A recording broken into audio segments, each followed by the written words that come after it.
What you're about to witness is nothing short of political theater at its finest, the kind that leaves you shaking your head and wondering how these so-called seasoned political figures ever made it this far. An ex-Donald Trump advisor walks into an interview brimming with confidence and within minutes crumbles under the weight of one simple, direct question. No complicated traps, no trick wording, just one clear question that completely dismantles her talking points. And the best part? She didn't just struggle, she unraveled in real time. This is one of those rare moments where the mask slips and you see just how fragile some of these political narratives really are when they're forced to face basic scrutiny. Before we dive into the full story, comment where you're watching from, and don't forget to like and subscribe so you don't miss the next one. Let's roll the tape. It's funny that you think that he's taking a dig. Do you not think that when an 82-year-old man is arrested for posting something on Facebook, that is not a form of censorship? Well, it depends what he posts, doesn't it? Depends if it's legal. Well, what did that 82-year-old man post? Well, let's back up a minute here. If we are starting to scrutinize everything that someone says, if we're arresting them because it is hate speech. What is that? You mentioned a specific case there. What is it this 82-year-old was arrested for?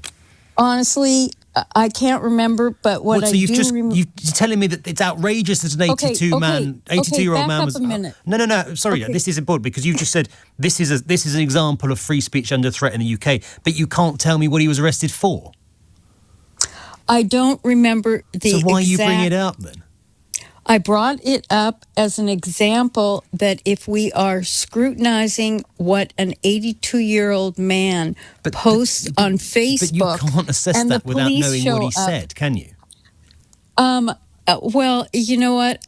Let's just say I brought up a wrong example because I don't have the context Could it possibly right be now. Because it's all a load of nonsense and free speech isn't under threat in the UK at all, which I think you've just demonstrated respectfully? You know what? I've been there I've lived in the UK for 24 years. And yes, I do believe that censorship, it started with political correctness. Right. And as political correctness moved from accusing people of microaggressions and then people getting triggered over what somebody said, it has been a form of putting a speech straitjacket on people. So what can't you say in the UK right now without being arrested that you think people should have the right to say? You know what? That's a very good question. It is. Thank you.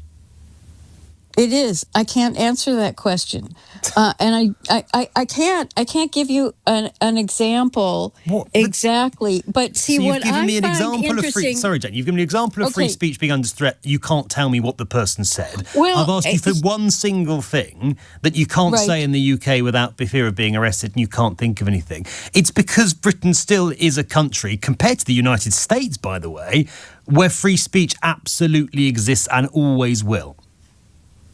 Well, we both see it differently then. But you can't give me any single point of evidence whatsoever to back up your idea. Why don't you give me an example of how free speech still exists and censorship is not there? Because you don't get arrested by the police for saying anything that isn't incitement or hate speech in this country. People are free to express their opinions. People are free to give their views. We do not have a police state in this country, unlike, I might say, the way that the United States is going under Donald Trump. Well, you know, that's interesting because it's not going that way with Donald Trump. It was going that way, and it's now reversing itself. Right. So banning journalists from the White House because you don't like what they've written, demanding the impeachment of judges because you don't like what they've ruled, sacking government officials because they've dared to criticise you at any point in recent years, defunding universities because they're not doing what you do, threatening law firms if they don't toe the party line, defunding media organisations that you think are against you, arresting students because of what they've written on social media, and ramping up checks of people entering the UK to check they haven't posted anything on Facebook that you don't like, doesn't amount to any sort of attack on free speech. That's really twisting things without the That's the specific facts. examples. You're giving They're facts. no. You're giving examples the same way I gave the example But you of didn't the give any examples, and 82-year-old I've just given man. you 10. No, you've just given me a very biased perspective. Bias is facts. All of those things have happened. Which of those haven't happened? Have journalists been banned from the White House under the Trump administration? Have journalists been banned, or have they brought in alternative media that presents a different I'm not talking about angle? Have journalists from organisations like the Associated Press been banned by the White House? Yes or no? Yes, they Yes, have. right. Have judges been threatened with But wait a impeachment minute. because the White House doesn't like their rulings? Yes Wait a or minute. no? Let's not do it that way. Let's go back to Because the that. answer's And yes. why were they? Why were they banned? But so They we were- accept, right, are we accepting that all the things I just You know suggested what? have happened? If you don't let me finish, then we can't really have a conversation here, because you've got a very biased perspective I'm not here, biased at a all. very angle. I'm giving you facts, and I'm just asking whether you recognise that those things are true. No. You know what? It's so interesting. Did we not have a bunch of fake news here? And in the U.S., we did. And why? Why did we have fake news? Because it was biased and it was wrong. And so that is one of the reasons. You know, you're listing 10 things and cutting me off. All right. But then why was the Associated Press no longer welcome?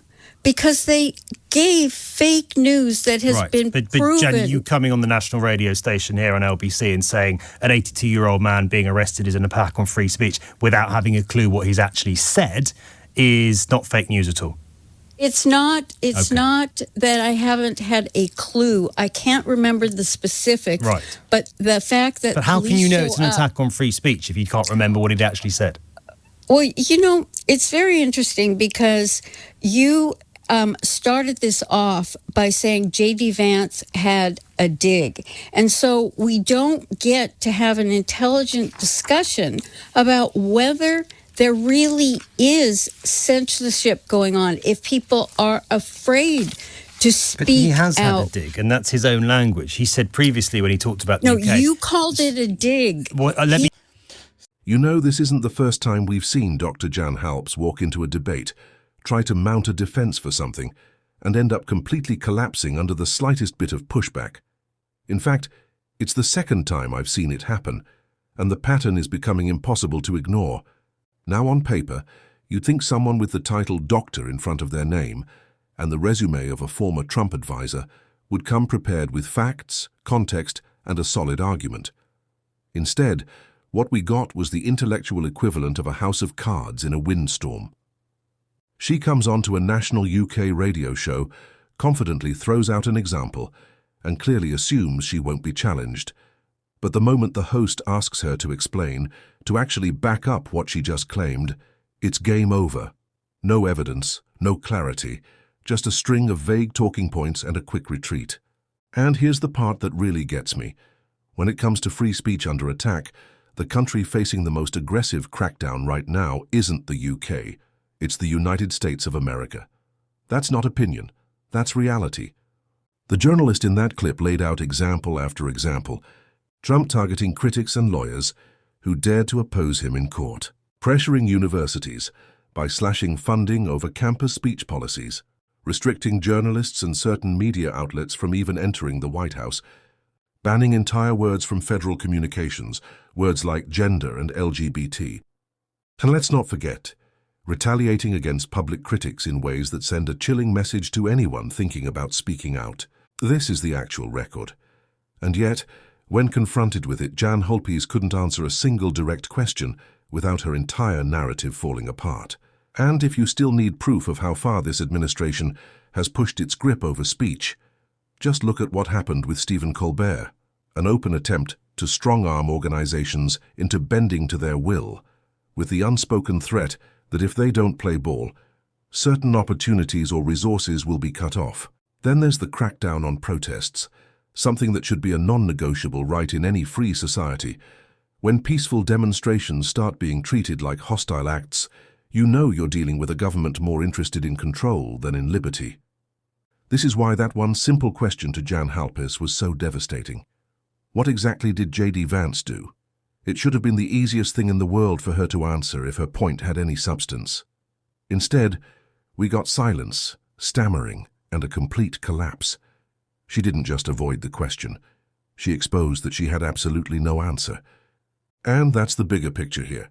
This is the kind of political defense we see time and again from Trump world loyalists. A lot of chest-puffing and bold statements, right up until they're asked for proof.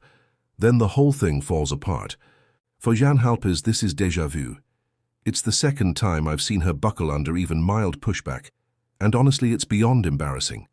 She's trying to defend a position without the facts to back it up, and when the spotlight hits, the whole argument just collapses. So what do you think? Was this a fair challenge that exposed a weak argument, or do you see it differently? Let me know in the comments, and while you're down there, hit that subscribe button if you haven't already, and give this video a thumbs up to help it reach more people. I really want to hear your take on this one, because moments like this show exactly what we're dealing with when political loyalty replaces critical thinking.